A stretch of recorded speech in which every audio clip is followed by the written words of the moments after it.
Hi everyone, my name is Chanelle Violette and welcome to another episode of Live in Sydney. Please join me in welcoming El Meshi with The Two of Us. I can see the rainbows fall, but the beauty of it all is when the sun comes shining through. And the pictures in my mind when I think of you sometime. I wanna make sweet love to you. Just the two of us, we can make it if we try. Just the two of us, just the two of us, just the two of us, with a castle in the sky, you and I. Oh, oh, oh, oh, ah, pa pa down, ah, da pa pa down.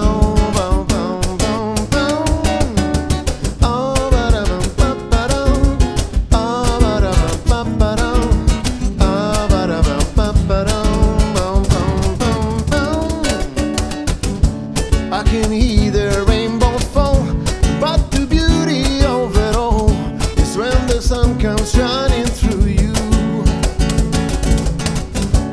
And I see for those who wait, but for those who wait too late, I gotta know, baby, I gotta know. Just the two of us, we can make it if we try. Just the two of us, just the two of us, just the two of us, we'll build a castle in the sky, you and I. Pa pa da pa pa dum, pa pa da pa pa dum, pa pa da pa pa dum, pum pum pum pum, pa pa da pa pa dum, pa pa da pa pa dum, pa pa da pa pa dum, pum pum pum pum, yeah. Y ahora traemos la rumba, tu casa, tumbaleo, solo tú y yo, mi vida, yeah. Solo tú y yo en esta vida, no preciso más. Mi vida, only in this life, oh me and you, only you. Solo tú y yo, mi vida, yeah. Only me and only you in this life, in the only you and only me.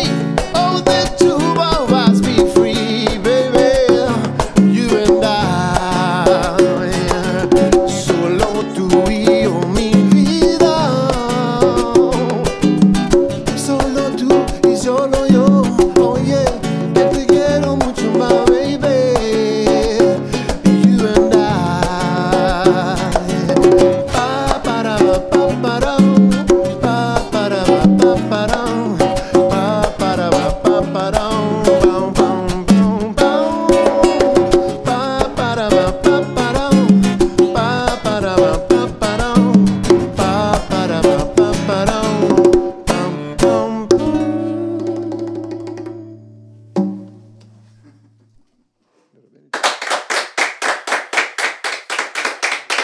Thank you so much, El Meshi. That was amazing. And Thank thank you so much for being here tonight. Oh, it's a pleasure. Thank you very much. So I'd just like to make a shout out to our sponsors at AC Pixels Photography, La Previa Radio, and La Estacion Studios. And back to our interview. So I'm just going to get the ball rolling with some questions about your career Sure and thing. your performances and so many awesome things that you've done in in your life and your music career. So our first question is, how did you get into music? Music, fine. Oh, yeah. Look, I guess when I was a young kid, we migrated to Australia with my parents and my brothers and sisters. I used to be involved with family gatherings. My father was a guitarist, and he played the piano as well. A lot of family members used to play, all sorts of instruments, and we've been involved in all sorts of fun events with the family together. Yeah, amazing. And that's how I picked up the guitar. Started with the guitar, and basically, that was the beginning of my love with music, actually. And your family was originally from Uruguay, is that right? Yes, we're from Uruguay, South America, and we migrated here in 1974 to Sydney. Yeah. Which was about when first migration of a lot of the Latin community came over. Definitely. Yes. So you've been here since you were 5 years old. Actually, no, I was 9. I was 9 years old. Okay. So, yeah. So you can probably calculate my age. 74, 9. I'm a young kid. But that's amazing, and it's such a big music is such a big part of Latino culture, Yes. and it's so much about community and connection, and it's just great you had that experience from such a young age, and you can see that it obviously really informed and influenced you as an adult in your later career. And then it leads me on to my next question: where did the name El Meji originate? Or Meshi, sorry. Oh, Meshi. Look, Yeah. Meshi. It's sort of a translation. To translate Meshi is Meshizo is one translation. I'm a twin. I have a brother, and he's. That's so cool. And in the Spanish language, Meshi is twin, basically. My friend that's just you've seen in the first song playing percussion. Yeah. Leo Rizo, which is one of my best friends, a good person, a huge heart, and on top of that, he's a great musician. He basically nicknamed Meshi, and that stuck with me, and you the guys community are and family. also doing a lot of projects together. Is that you've got that great friendship and like that twin kind of relationship with the percussion, or like that you can see that you've got a really good vibe together when you play. It's with Leo, camaraderie, yes. And connection, and the passion and the energy of the music. It's wonderful to watch. So it's the opportunity that we've had to play in all sorts of spaces, and a lot of the gigs we do are very I guess organic, very crowd participation, sort of, we're always including people, and so we get that energy, and playing together for years with Leo. So that's so cool. And is your twin, your actual twin, is he into music as well? Yes, he is. Yes, he is. He's a little bit. He's been out of the scene. He's doing a bit more recording and things like that, But yeah, he's also a nice, good musician as well. Wow, that's a wonderful. So also, I believe that you have performed with a bunch of very famous artists, including Jimmy Barnes, the Road Traders, and the Gypsy Kings. So what did it feel like playing alongside these artists, and what did you learn from these experiences? Well, look, I think I've had the opportunity to play not only from what you would say famous, musicians out there, I guess, through friends and musician friends like Victor Valdes, for example. I met, had the opportunity to meet Jimmy Barnes, which was, for me, growing up in Maroubra in 1974, listening to Cord Chisel, obviously, that was my idol. Yeah. And then suddenly you find yourself, we did a gig that was a mariachi, actually, sort of charity concert that Jimmy put together, and he did most of his rock songs in the mariachi style, and I was just opportunity to play rhythm guitar there, and it was great, So I guess also musicians that come from Uruguay, I've had a lot of opportunity to also share the stage with those musicians as well. So it's about the music industry and music life gives you those moments that you share, and Yeah. connect to whether it be someone famous or someone that just is beginning to play an instrument. It doesn't matter. At the end, it's just connecting. Yeah. And it's great that, when you think of those two genres as being so different, and then suddenly, someone like Jimmy Barnes is like, wow, I'm so inspired by Latin culture and wants to be a part of that and wants to, share in that is incredible. Like, for those of you who don't know, Victor Valdes is a harpist with mariachi. So that was the I'm not actually sure how that got started, but he somehow met Jimmy Barnes and that got the ball rolling with the interest and the love of the Latin culture. That's right.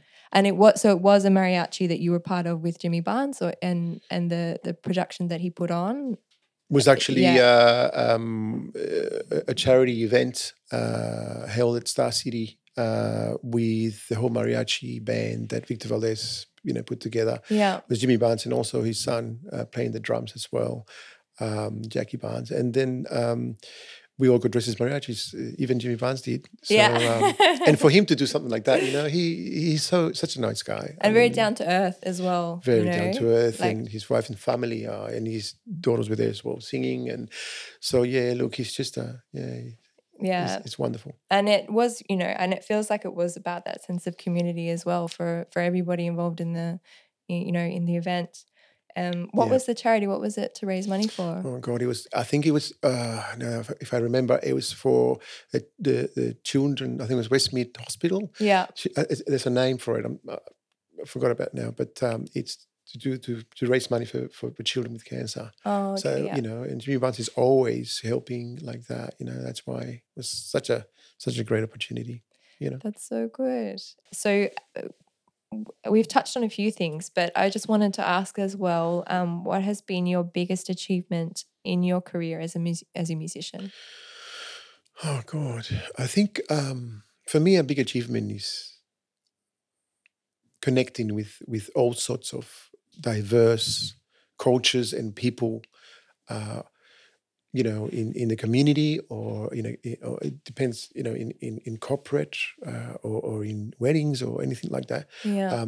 But it's about the connection. I think the achievement is to be able to have those memories of knowing that music connects, and it's just one language for everybody, really. And the art, it could be a dancer like yourself. Yeah. And if we've experienced that today, where we've just jammed a little bit together, and that's where the connection is. So that for me, it's an achievement, because you can play music or dance or whatever, but sometimes you don't feel the connection. It's just maybe it's sort of like a automatic or something, or mechanical. But when you have that, connection where you just harmonize together and you just sync together, and you're not thinking about it. It's not something that you plan. It just happens if you're in the moment. So for me, that's an achievement. Of course, you can say, I have an award that I got for, #1 song but that's also an achievement. But I think for me, deep inside, what you take with you is not the award. Yeah. You take that memory here in the heart that you connected with someone. So, and I think that's just real passion for what you do as well, and it's probably driven you to have so many amazing moments in your career. It's really inspiring to see all the things that you've done, and especially in terms of your community projects as well, which we're going to touch on a little bit later. But in terms of your other experiences, and it says that you were involved in the MTV Awards. And how were you involved in this, and what was the experience like being part of that? Oh, that was fun.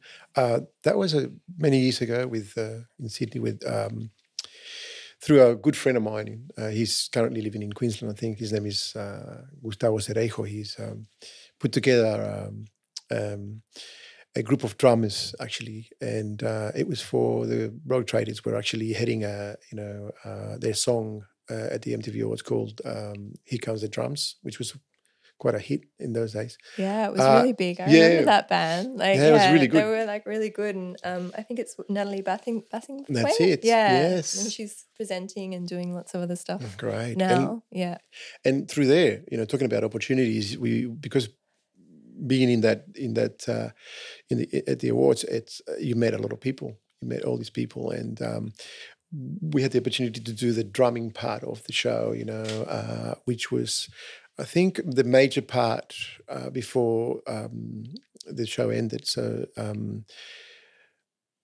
I remember just before we went in to do the show, the singer was right behind me because the drummers were going first, and he was right behind me, and I could just feel the excitement and the nerves, and that she had. Wow. That and would be incredible. and you meet people like Snoop Dogg was here that time, and he was presenting the Rock Tradies, so he was right next to me.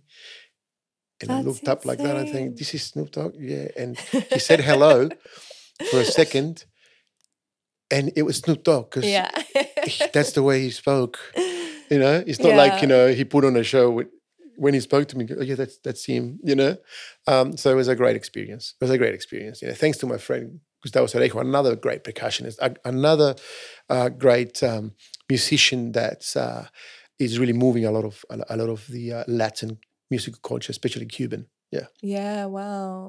What was his name? Sorry, it was Gus Cerejo. Oh, okay. Yeah, that's incredible. And there's a lot of such knowledge and specific things of different percussionists and things that have come out of Latin America, which is so foreign for us. And I think it's a lot about the feeling and that vibe of what you grow up with, and you feel that kind of rhythm of music and all of that. Look, kind of thing. Just when you said that is sort of like a new thing for you in Australia, but I'll tell you what I'm doing at the moment also is I'm involved with a First Nation people Aboriginal band called Gambira's Mob. Gambira's Mob is just a great band, and I'm doing the percussion for them as well. That's incredible. Because I'm also a percussionist, but we're introducing candombe, which is what we're going to talk about today, into their music as well. So we've done a lot of festivals with them. Wow. And because of the pandemic now, we're all shut down. But once it opens again, you will see Gambira's Mob. It's a up and coming great band. Gambira is a wonderful singer, musician, and her daughters as well. They sing in the band. But that's a connection, with an Aboriginal First Peoples, group here in Australia with someone from Latin America. That's great. Writing songs together. So that's a great, connection right there. This is how you can, influence each other to create, together. I think it's so important as well to collaborate and be involved, because you're learning so much, culturally and also, I mean, that's a huge topic to kind of touch on, but to participate in a kind of cultural exchange and have respect for for Aboriginal culture and learn about things that they are trying to pass on to their community. I'm going to lead us into another song, and we're going to touch on that in our next segment. But would you like to tell us about the next performance that you've got for us? Ir y Volver. That's a song from Uruguayan composer, musician called Martín Buscaglia. He was actually here in Sydney and did a show at the old basement. Actually, the song basically talks about going and coming. When you migrate and you meet somebody, you go overseas and you have a relationship with someone, and then they fly back home and. Because of work or because of family or whatever, and they're still in contact with each other, but then they have to leave and then come back and then leave and come back. So it's idiom, but it's about coming and going, but they're always connected. So I just like the way that Martin, actually performed the song, and I like what the song talks about and stuff. And And I suppose because Candombe, this is part of the song that you're performing as well. So there's so much history and influences from Uruguay. Can you explain a little bit about that as well? Yes, candombe is a big part of my life. I, from Uruguay, it's Candombe is a specific rhythm created in Uruguay, brought over by, unfortunately, in the slave trade, but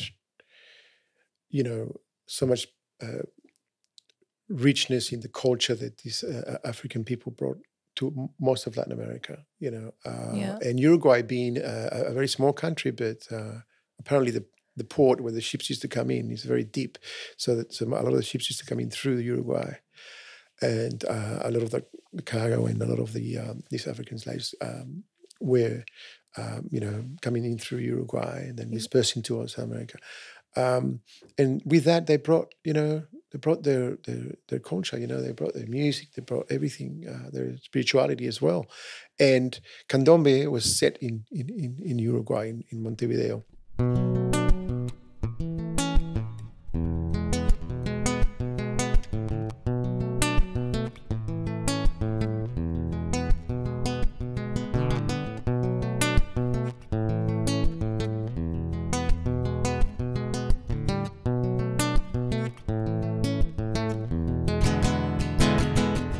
It's a long, wild ride.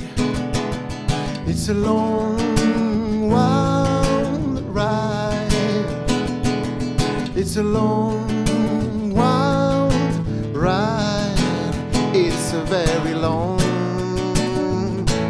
wild ride.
por acá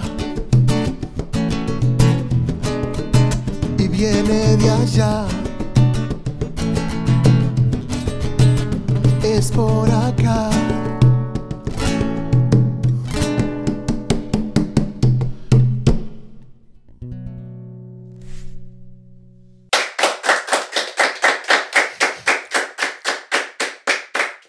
Thank you so much. That was beautiful. It was really Thank you. the candombe. You could feel all of the rhythms and everything, and yeah, it was great. You and Leo did a really good job. So we're going to go back into some more questions. And I've just heard you mention that you were your involvement with Aboriginal community, that they ended up considering you a custodian of the land. No. What it was, we're just talking about it, was just my involvement with the First Nations people and Aboriginal. We were doing a gig one day, and there were two beautiful ladies there that came to do the Welcome to Country before the show, and we were just having a drink after the event, and a friend of mine, Marcelo, another musician, he just talking, with these two beautiful elders, we're just talking about that we think, we've never been really welcomed. We asked the ladies, we've never been welcomed into Australia other than just your citizenship that you get, in your passport. Mm-hmm. But that's the Australian government sort of welcoming you to Australia. That the real custodians of the land, we asked them, do you have any certified or some sort of document that tells us that you've welcomed us to the land, that we're welcoming your land, and they said, well, that's a good idea. We didn't think of that because Awesome. because obviously, so a year later, I mean, we were kept in contact, but a year later, I think it was Mama Week or something like that, and we got invited to go to one of their, just celebrations in Redfern. I remember I was in a building there, and we were given a certificate welcoming us, certified certificate from the landowners of around Redfern, welcoming to Australia, and it was the first 20. So I was number 20, which means Wow. yeah. So I don't know if they continue that. But I think for me, and I've still got the certificate in stuck in a wall in my house. But I think that's so important. I think it's so important that they welcome you. Yeah. Because they're the real sort of custodians. So for me, I think that was an achievement, actually, what we were talking about before. Yes. So, that's what the conversation we were having about. And it's a huge honor as well. And it takes a, massive amount of cultural sensitivity, and, for them to open that up for you would have been incredible. Yes. And I was just wondering, you've got your project, so Lonka? That's right. Yeah. Lonka. I was wondering if you could tell us a little bit more about that. Lonka. Well, look, it's been a long project of mine, and a friend of mine, Leo Rizo, as well, the percussionist that was with me, and many other people that were involved. It was an idea that I had a long time ago on how to, I guess, educate in a way and showcase through theatre and music. What Candombe has brought to not only Uruguay, but I have two daughters. One's 28, the other one 21, and they play candombe, and they're actually born here in Australia, so they're Australian. Yeah. So how does the drum and candombe transcend, and why are my daughters playing the drum here? So to showcase that transcendence of, like I was talking about before, about the slave trade bringing in their culture into Latin America and enriching us with all their culture. But that's and one of the things was the drumming. Drumming is very important, and it transcends cultures. It transcends a lot of time. So the idea was to showcase a theatre show back in a few years ago now. in Casula Powerhouse. I think I showed you before the promotional video for it. We did showcase a little bit of it, but the main part of it, which was to go around Australia and stuff, it didn't actually come through. At the time, there was a lot of issues in the West with one of the councils burning down, and they had to use the space of Casula. So a lot of the projects got cancelled. So we're still, still a work in progress. Yeah. And we're back in the recording studio because we have to record music for it and stuff. And we're back in the recording studio with Leo, the percussionist, and Ash, another great friend of mine, drummer. And his studio, Baco Studios, is where we do a lot of the recording and things like that. Yeah. So we're thinking hopefully in the next, when COVID's over, if it ever is going to be, and we're all back out there doing our art, we'll be able to get it back rolling into what's our vision is, to show it in theatres as a musical drumming show. So the promotional video did look really amazing. And it seemed like it had a lot of influences from different periods of history, because it had a lot of obviously Afro influences, but also more like, I don't know, obviously I have no idea, but, modern Uruguayan costumes, yes. with almost like similar to samba, That's right. samba performers. If you guys have seen a lot of samba performers with their big headdresses, yes, Uruguayan has that similar kind of cultural influence as well from the Afro culture. But it seems like it was a little bit different as well, because it was from, it was from the slave culture, but it was also, people in houses. You were telling me a story about them dressing up in the costumes or the things of... Yes, back in colonial times when things were going on in Montevideo, there was, the slaves and the families and the masters, they called them, and things like that. So a lot of the slaves in their homes, when the masters went there, they used to dress up with the master's clothes. So you'd have suits with top hats and the elderly lady with the big gowns and stuff, big dresses. So they used to steal them from them, and then they would go into their. It was all secret because they were having a party. They were having a party in a tango. That's where tango comes from. Because they left and they were like, okay. That's right. If you've heard the word tango, like a tango used to be places where they used to meet in secret. Yeah. To dance and to continue their art, Yeah. And that's why you saw a lot of the costumes. They have different characters in Candombe. We celebrate like Brazil, a carnival that parade through the streets once a year, and it's very similar to Brazil. Not as big because Uruguay is very small compared to Brazil. In this carnival, they showcase many groups. The groups are made of 40, 50, 60 people, 80 people, 40 drummers, 20 dancers, flag bearers, things like that. And there's also characters that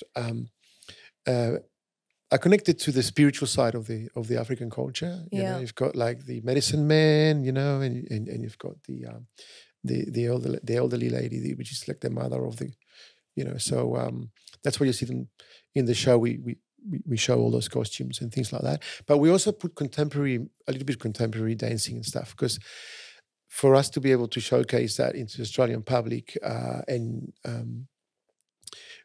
to make it easier for someone to sort of connect in the way that it's a familiarity as well. Because if it's too traditional, they would need scripts and things to tell them what that is all about. Yeah.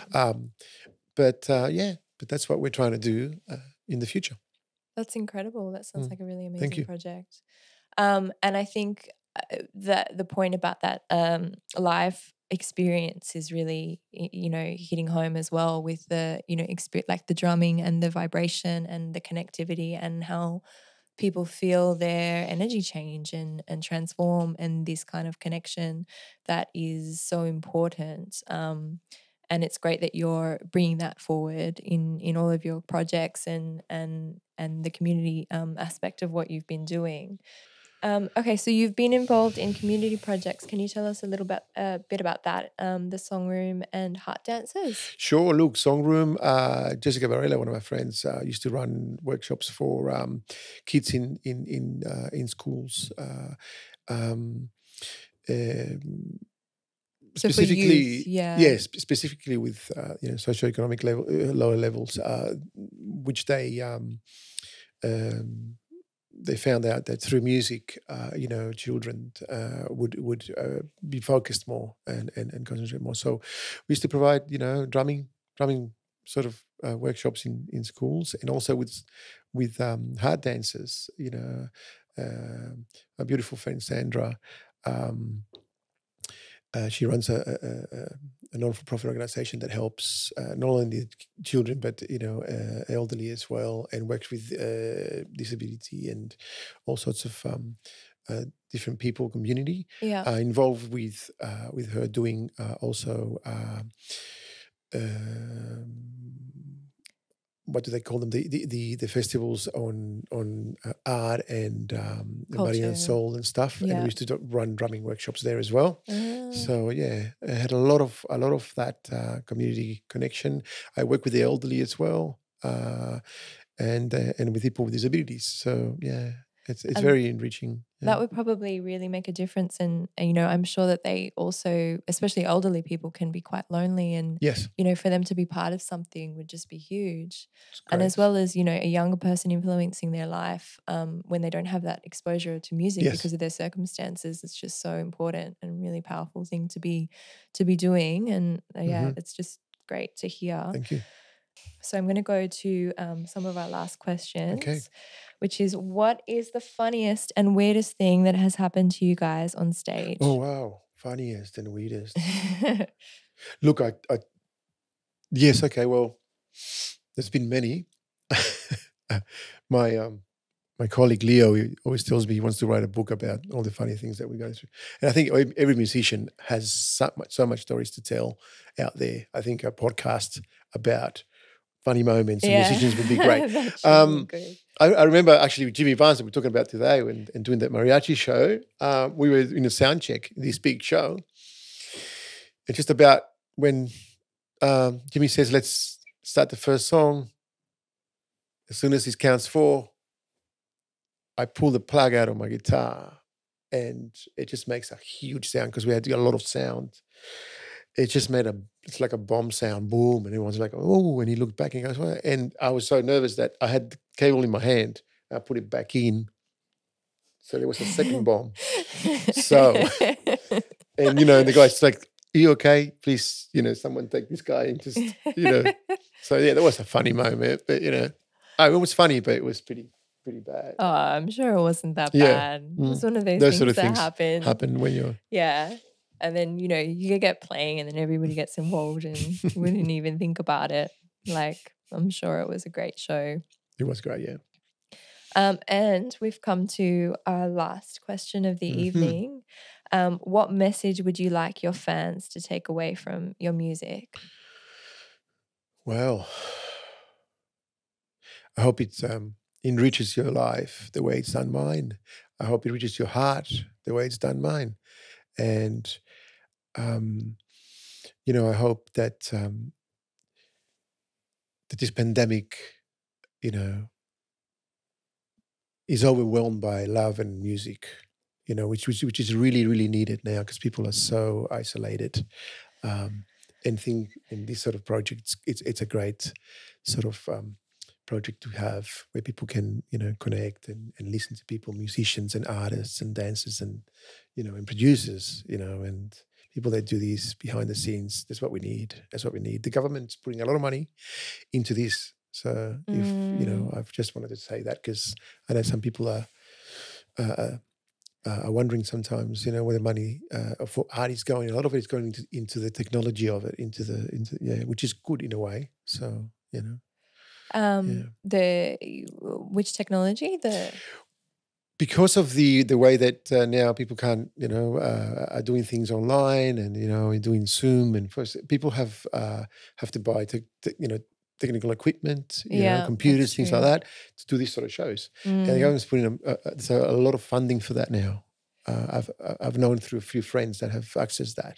So if anybody out there wants to access funding, do it. And especially for cultural, and people that are going through hard times. Yeah. To try and use technology to get that out there. Yeah. Government will put money for that, so it's go important. for it. It's very important. And so we've come to our last song of the evening, and you could like to take us out with that. Have you, can you tell us a little bit about the song that you're going to perform? Sure. The last one. Amándote, it's Loving You. It's a song written by a Uruguayan artist called Jaime Ross.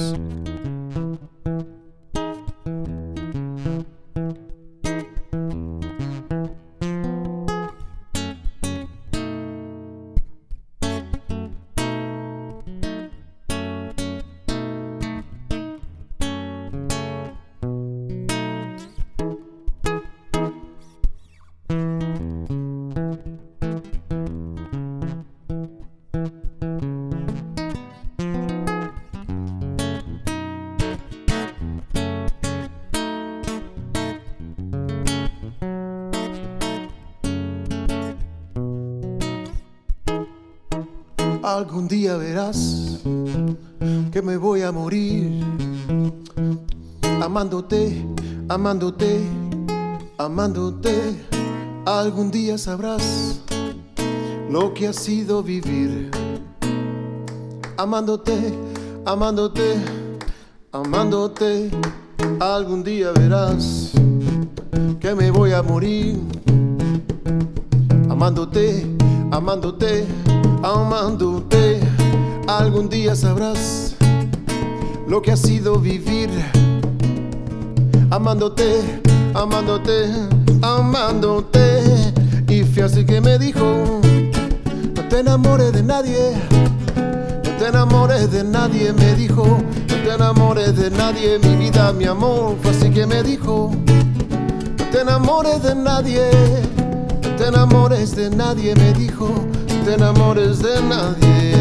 Algún día verás lo que ha sido vivir amándote, amándote, amándote. Algún día sabrás lo que ha sido vivir amándote, amándote, amándote. Y fue así que me dijo: no te enamores de nadie, no te enamores de nadie. Me dijo: no te enamores de nadie, mi vida, mi amor. Fue así que me dijo: no te enamores de nadie, no te enamores de nadie. Me dijo: no te enamores de nadie. Pa pa para, pa pa para, pa pa para, pa pa para, pa pa para, pa pa para. Work, baby, yeah. We gotta work, baby. We gotta get it, work. Con tu amor para mí. We gotta work, baby. We gotta get it, work, baby. Oh, no, no, no. Tu amor para mí. Pa pa para, pa pa para, pa pa para, pa pa para.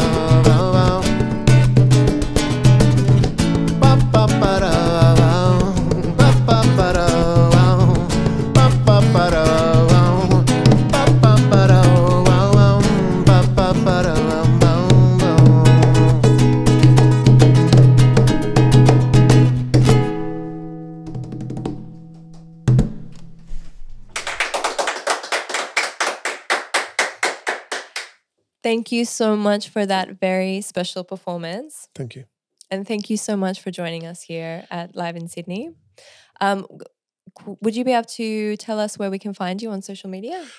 Well, yeah, look, Facebook, Fernando Pedro Andres, official Facebook, Instagram, and in YouTube, you probably find something under my name. But yeah, that's basically And thank you for having me. Thank you for having me. No problem at all. It was great. And it was very informative. I feel like I learned so much as well.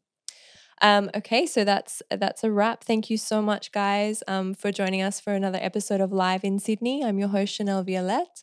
I'd like to make another shout out to our sponsors, AC Pixels Photography, La Estacion Studios, and La Previa Radio, for making this all possible tonight. And we will see you back next week.